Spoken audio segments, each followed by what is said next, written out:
For today's video, magluluto ako ng ginisang corned beef with patatas. Kaya guys, samahan niyo ako magluto. Muna ko munang hugasan ng patatas para hindi siya maputik. At sunod ko naman siyang binalatan ng mga patatas na hinugasan ko.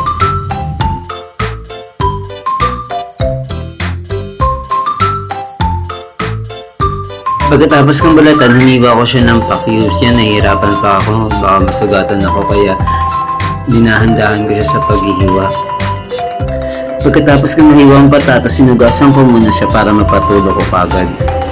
Sunod ko nang binalatan ng sibuyas at hiniwa ko na siya. Nagsimula na ako na magluto at sinindihan ko na ang kalan at naglagay na ako ng paglulutuan ko. Naglagay na ako ng mantika kasi ipiprito ko muna ang patatas na aking hiniwa na pa-cubes. Pinirito ko na ang pa-cubes na patatas na aking hiniwa kaya ngayon inaantay ko na lang siya na maluto at lumambot.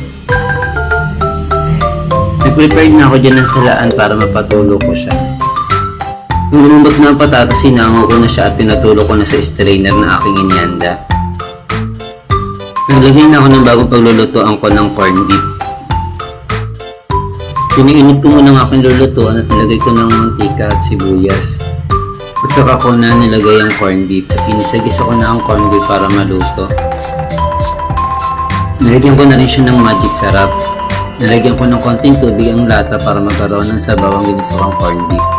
Tapos nilagay ko na rin ang patatas na aking pinrito.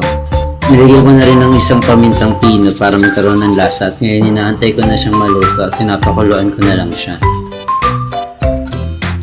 Maya-maya kaunti, yan, luto na siya ngayon ang ginisang corned beef with patatas. Ang sarap niyan guys! Naglagay na ako ng ulam sa aking kanin, kaya guys, let's eat together and forever!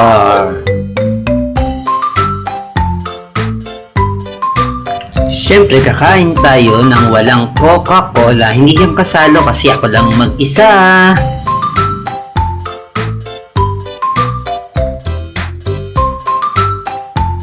Uy, grabe ka naman kumain. Ang dami-dami nyo, naubos mo yan. Sige nga, inom ka pa, kain ka pa, laman ka pa. Ay, Diyos mio, Marimar Iscariote.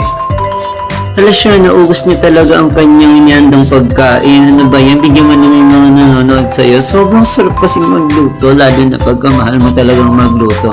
Hindi ka magsasawa. Kaya guys, simulan nyo na magluto sa babang bahay ninyo. Naniniwala ko sa kasabihan, matuto tayong mag-isa at huwag tayong umasa sa iba. Maraming salamat sa manonood. Thank you so much!